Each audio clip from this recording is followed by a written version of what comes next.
Welcome. I'd like to thank Shehani in particular for telling me that I had to wear a suit tonight. Thanks a pant load for that. Yeah, Awesome. find the Microsoft guy. Yeah, and we have the unplugged Backstreet Boys reunion, and here, and then you've got me up here. It's like, this is awesome. Yeah, they said wear a suit, so I'm wearing a suit, and I don't normally dress like this, but she said look sharp and look snazzy. Thank you from the cheap seats. We have to talk about who these two gentlemen are. We have to talk about Michael Ferguson from Iogo, and Steve Bosca, pronounced Bosca, not like it's spelled. Got it? So when you call him up later, make sure you get it right. And he's from Puck Farm. What we're here to do is we're here to debate. And who doesn't like a good debate? This is probably one of the few debates you'll actually get to watch around this time that doesn't involve a dude named Newt versus Mitt. So, little bit better names. Steve and Michael as opposed to Newt and Mitt. So gamification. Define gamification. We're here to debate the pros and cons of that. And, I've been making video games for about 14 years, and gamification can have like really nerdy definitions of what it is. I mean, the original gamification, I'm old, so the original gamification is when you're in the car with your parents and you're looking out the window and you're going to kill yourself. You're so bored, and then you start punching your buddy in the arm or your brother in the arm to see a Volkswagen. That's kind of like the original gamification of doing something really boring. So it's really meant to jazz things up. It's really to kind of apply game theory to something that's an everyday situation, whether it's banking or going to the store. Make it fun and gamify it. So what we're here is to debate the pros and cons of this, because everything's changing. It used to be you just put a disc in a console and that's all you ever did. Now everything's changed. Everything's changed. And so we have pros and cons. So we have this really awesome randomizer machine, and the randomizer is going to burn the first person. And the person that it lands on is going to be the person that is going to who is going to defend the very first point. Okay, so can we hit the randomizer? Randomizer, you're a randomizer. Michael Ferguson. Okay, there was a guy named Michael Ferguson. So here, Michael, you got 2 minutes.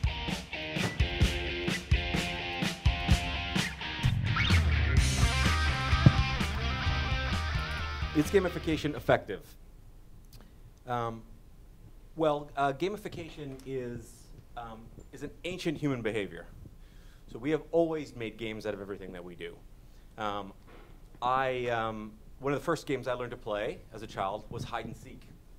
Hide and seek is a gamification of an important survival behavior. How do you hide from predators? How do you find food? Very effective at teaching. We naturally acquired this behavior as part of a survival mechanism through the ages. As human beings, we live in a very dangerous environment. It's not safe to learn how to survive in a dangerous environment when you are in the midst of danger. What you need to do is you need to find a safe environment where you can practice the behavior and practice the skills. So gamification utilizes this fundamental human behavior and this fundamental human characteristic and applies it to solving real-world problems. We know, for example, that one of the reasons that people have a difficult time changing their behavior to do constructive things instead of negative things, for example, our bodies conspire against us. When you eat fat, you get more hungry. Why does it work that way? When we start to when our medicine starts to make us feel better, we naturally want to stop instead of continuing. These are all tricks that our brains play on us, and games let us use those tricks of our the bugs in our brain software, because we know from the software industry that there is no such thing as a bug, really, just an undocumented feature. We can use these undocumented features to help improve our own behavior in constructive ways. So by leveraging the hot hand syndrome, a person believes that when you have rolled the dice 5 times and each time you've got a 5, that you shouldn't really get a 5 again. That was the Tim Hortons chili we talked about earlier. How are we doing for time for that? That was 2 minutes. That is 2 minutes. Okay. I'm going to have to be more brief in my comments, Yeah. aren't I? All right.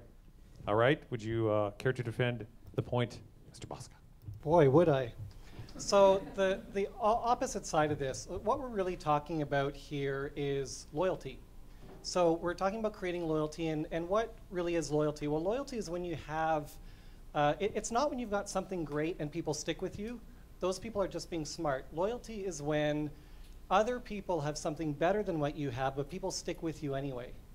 And the more better the other alternative is, the more people stay with you, the more loyal they're demonstrating themselves to be, which I guess means that my wife is really, really, really loyal. So what I've actually realized is that this whole concept of loyalty is important. I mean, let's cut to the chase here. It doesn't work. Gamification just isn't the kind of thing that's going to generate loyalty. And who would want to create loyalty anyway? I mean, all my loyalty has gotten me is a happy marriage. And there's happy marriages everywhere. Like, the world is just abundant with them. So who really cares? What, is that not true? Okay.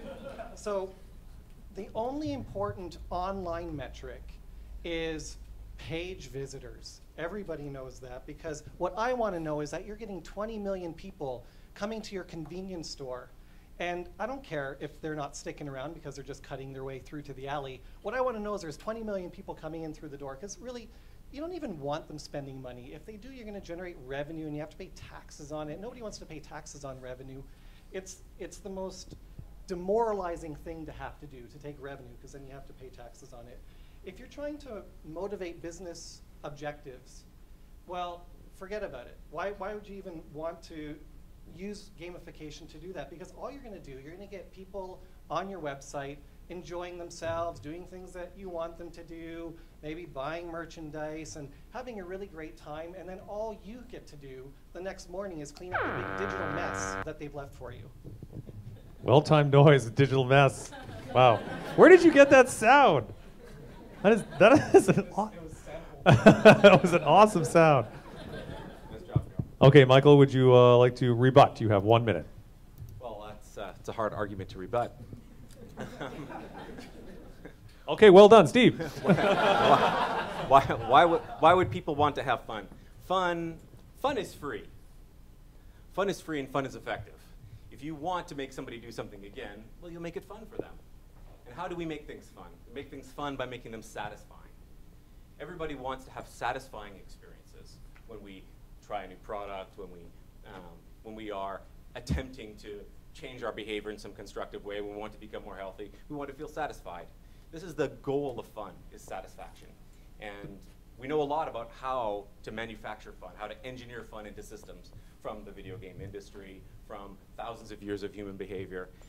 We know that it works, and we don't need a lot of technology to do it. It's actually a really simple process. We overcomplicate things by trying to apply technology typically where it doesn't belong. We should be thinking about fundamental human behaviors. That's never going to get tired, is it? All right, thanks, Michael. Steve? Oh, Michael, I don't know why. I'm not even going to insult you by suggesting that you believe anything that you just said. People don't want to have fun. People enjoy being miserable. I know so many people that just love it. You can give them every alternative possible to allow themselves to make themselves happy. We have a quota that we need to fill of misery, and it's such an important threshold. Every day, people get together and all they do is complain. Like, listen to what people are actually saying to each other. It's complaint after complaint. The weather's bad. Oh, my job sucks. Oh, I just got a parking ticket. No, but it's a quota. You hit the quota, and then you can start talking about happy things. So why don't we just let people be miserable? We don't want them to be happy. All right, before the 1, 2, well done. Okay, now it's time for the interactive portion of our program. Just like when you go to the stadium and you ask it, are you having a good time? Do you want to go faster? And the little meter goes up. So we're going to do that. So we're going to have a round of applause for each one of our debaters here, and then we'll decide who actually nailed the point. All right. So can we please have your response from Michael? Go Canucks!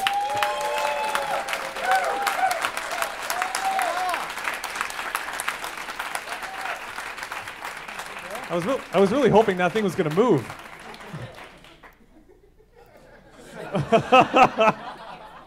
Is it going to move? You paid him off. Wow. Okay. Are we going to try again, or is? Or are we just going to go by? Sorry? I got the numbers. You have? Oh, you have the numbers. I thought. Okay, all right. Yeah, Raymond has the numbers. Okay. Okay, let's hear it for Steve.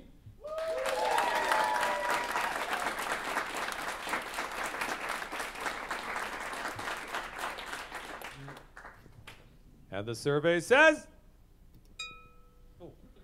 hey, Michael with 20 points. Round one to Michael.